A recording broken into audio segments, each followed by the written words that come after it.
আপনি চাইলেও এরকম স্টক আইটেম নিয়ে আপনি বেবি শপের আইটেমস হোক যেটাই হোক আপনি কিন্তু করতে পারেন চাইলে।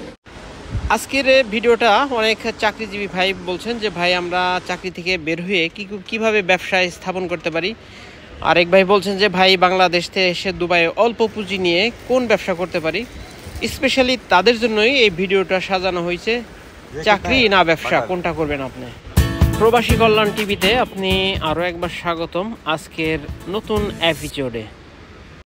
বিসমিল্লাহির রহমানির রহিম, আসসালামু আলাইকুম। প্রবাসী কল্যাণ টিভিতে আপনি আরও একবার স্বাগতম আজকের নতুন এপিসোডে। আজকের ভিডিওটা শুধুমাত্র তাদের জন্যই যারা আমাকে অনেক দীর্ঘশ্বাস নিয়ে আমাকে মেসেজ করেন, ভাই চাকরি আর ভালো লাগে না, তো ভাই আমরা একটা ব্যবসা সেট আপ দিতে চাই, কত টাকা কি লাগে বিস্তারিত আপনার ভিডিওর মাঝে তুলে ধরেন। অসংখ্য মেসেজ, আপনাদের অসংখ্য ভালোবাসা। সেই দায়বদ্ধতা থেকেই কিন্তু আমি ভিডিওগুলো আপনাদের জন্য তৈরি করি। আশা করি ভিডিওর ফুল মনোযোগ সহকারে প্রয়োজনে একবার ছেড়ে দুইবার দেখবেন, তাইলে আপনার উত্তর যেসব প্রশ্ন করেন এই উত্তর ভিডিওর মধ্যে থাকে অলরেডি।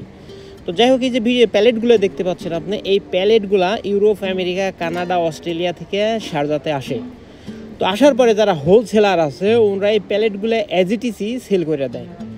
তো এর মধ্যে কাপড় আছে, জুতা আছে, ইলেকট্রনিক্স আইটেমস আছে, এই যে দেখছেন ছোটো আছে, বড় আছে, বিভিন্ন আইটেমসের। তো এখন আপনি কোন ধরনের প্রোডাক্ট নিয়ে ব্যবসা করবেন, কোন প্যালেট নেবেন, কত টাকার প্যালেট নেবেন। এই যে বড় প্যালেটগুলো দেখালাম, সবচেয়ে বড় যে প্যালেটটা এটার দাম হচ্ছে 4,500 দেরহাম। তাছাড়া ছোটো যে প্যালেট আছে 3,000, 2,500, 1,500 এরকম বিভিন্ন দামের আছে। তো এই যে দেখেন এইভাবে কন্টেনারে কিন্তু মূলত এই মালগুলা এইভাবে অ্যাজ ইট ইজ এরকম আপনার প্যালেটে চলে আসে। ঠিক আছে, বিভিন্ন ধরনের আইটেমস আসে। আপনি কী নিয়ে ব্যবসা করবেন তো সেটা আপনাকে প্রথমে সিলেক্ট করতে হবে আপনার আগে। তো যাই হোক, এভাবে আপনার আসার পরে আপনি আপনার বাজেট অনুযায়ী আপনার ক্যাপিটাল অনুযায়ী আপনি কিন্তু আপনার ব্যবসা এখানে সেট আপ করতে পারেন। আর দুবাই হচ্ছে এমন একটা বিজনেস জোন, আপনি দুবাই যদি ব্যবসা না করতে পারেন পৃথিবীর কোথাও আপনার জন্য আর ব্যবসা নাই। কারণ এখানে অসংখ্য অপরচুনিটি রয়েছে যেখানে আপনার লাইসেন্স লাগে না, দোকান ভাড়ার অ্যাডভান্স নাই, শুধু মাল কিনে আপনি দোকান ভরে ব্যবসা শুরু করেন। তো এরপরে আপনি এত সস্তা কই পাবেন বলেন। তো এই জন্য দুবাই হচ্ছে একটা business zone over the world. আমি এই মুহূর্তে আছি একটা স্টকের দোকানে। তো মূলত স্টকের বিজনেসের সম্পর্কে অনেকে আমাকে জিজ্ঞেস করছেন যে স্টকের বিজনেস মূলত কেমন হয়, আবার কীভাবে করে। এই প্রসঙ্গে আমি আপনাদের আজকে দেখাবো এই দোকানটা ভিজিট করে। এটা একটা স্টকের দোকান, বেবি শপ, বেবি আইটেমসের দোকান। ওকে, তো আপনি চাইলেও এরকম স্টক আইটেম নিয়ে আপনি বেবি শপের আইটেমস হোক যেটাই হোক আপনি কিন্তু করতে পারেন চাইলে। এগুলা ভেরি প্রফিটেবল বিজনেস অলসো।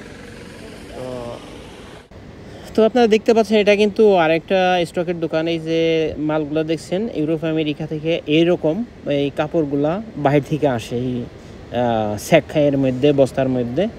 তো এরপরে এই যে ডিসপ্লে দিয়ে রাখছে, গরমের দিনেও কিন্তু এরকম জ্যাকেট সেল হয়, ঠান্ডার দিনেও সেল হয়। কারণ অনেকে আছে নিয়ে যায়, যার সামনে যেটা পরে এভাবে বিক্রি হয়। এই যে কাপড়গুলো দেখছেন হ্যাঙ্গার করছে, এগুলো কিন্তু মূলত অনেক টাকা বেশি ইনভেস্ট লাগে না। তো আপনি যদি আপনার নিজের স্যালারিটা তুলতে চান সেক্ষেত্রে কিন্তু এটা সম্ভব। ফর এক্সাম্পল, আপনি জব করতেছেন 1500 দেরহামের যে জব করতেছেন, আমি দেখছি আমার সাথে 2010 থেকে 11 সাল থেকে যারা জব করতেছে ওরা এখনও ওই 1500, 1700, 1800, 2000 দেরহামের বেতন। যাই হোক, এটা যার যার পার্সোনাল ব্যাপার। যদি কেউ আপনার জবে প্লিজ থাকেন তার ওটাই ঠিক আছে তার জন্য। আর যেগুলো বলতেছিলাম এটা হচ্ছে স্টকের জুতা। এখানে কিন্তু অনেক নামি দামি ভালো ব্র্যান্ডের শু থাকে, যেগুলা এখানে দেড়হামে মনে করেন 500-1000 দেড়হামেরও শু থাকে। অতএব এগুলোর কাস্টমার কিন্তু অনেক কাস্টমার এগুলো আপনি দেখতে পাচ্ছেন। ব্র্যান্ডের ভালো ব্র্যান্ডের টি শার্ট, কাপড় যেগুলা, তো এগুলো মূলত সব লেভেলের কাস্টমার এখানে আসে, সবাই এগুলা কিনে নেয়। অতএব আপনি কোনোটা কিছু ফেলনা না, এটা সুপার মার্কেটের থেকে একটু পুরনো হয়ে গেলে তখন ছেড়ে দেয়। তো আমি চাই যে আমার এই ভিডিওগুলো যারা দেখেন বাস্তব অর্থেই আপনারা উপকৃত হন, বাস্তব অর্থেই জীবনে কিছু করতে পারেন, চাকরি ছেড়ে একটা রিস্ক নিয়ে আপনার লাইফ চেঞ্জ করেন। এটাই হচ্ছে আমার সার্থকতা আপনার জন্য। এখনও অনেকে জিজ্ঞেস করছেন ভাই এইগুলো তো মান্থলি কীরকম টাকা ইনকাম করা যায়। আসলে স্পেসিফিক বলা যাবে না, তবে যারা সেলসম্যানই করে, ওদের বেতন হচ্ছে 1500 দিরহাম, অ্যাপ্রক্সিমেটলি আপনি বলতে পারেন যে 50,000 টাকা বাংলা টাকার। তো এদের হচ্ছে লেবারের যে যারা জব করে সেলসম্যান, ওদের বেতন। এখন বাদ বাকি আপনি কীরকম মাল ওখানে ইনভেস্ট করবেন, কত টাকা আপনি ঢালবেন, তার উপর ডিপেন্ড করবে হলো আপনার ফায়দাটা, বেনিফিট। তো আর যদি আপনি নিজে করেন সেক্ষেত্রে প্রথমে তো আপনার এটা ইনকাম করা সম্ভবই, বাদ বাকি ধরে নেন আপনি উপরে যা ইনকাম হবে সেটা আপনার। ভাই বিজনেসের ব্যাপারে আসলে স্পেসিফিক বলে দেওয়া সম্ভব না যে আপনি মান্থলি এরকম করবেন। তবে হ্যাঁ, জুন জুলাইয়ের আপনি মাথায় রাখতে হবে যে আসতেছে জুন জুলাই আগস্ট, এই 3 মাস ব্যবসা একটু কম থাকে, তারপরে আশা করি আপনার লস হবে না। তো বাকি সিজনাল অনেক ভালো বিজনেস হয়, বাকি সময়গুলো ভালো বিজনেস করা সম্ভব। তো ভাই এই ছিল আজকের মতো। যদি আরও কোনো ইনফরমেশন বাদ পড়ে থাকে তাহলে কষ্ট করে আপনি মেসেজ করবেন, আমি চেষ্টা করব আপনার উত্তর দেওয়ার জন্য। কারণ আমি চেষ্টা করি আমার প্রত্যেকটা ফলোয়ার্সের আমার অ্যাজ পার পজিশনে তাদের অ্যান্সার করার জন্য। একটা সঠিক সিদ্ধান্তই আপনার জীবনের মোড় অনেকটা চেঞ্জ হয়ে যেতে পারে। অতএব ভিডিওটা বন্ধুবান্ধব বা ভাই বিরাদার থাকলে তাদেরকে শেয়ার করতে পারেন বিজনেস রিলেটেডের জন্য।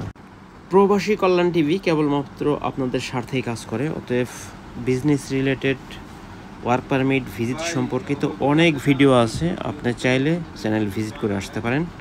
যারা সাবস্ক্রাইব করেছেন অসংখ্য ধন্যবাদ, যারা করেননি তাদেরই করার অনুরোধ রইল। আল্লাহ হাফেজ।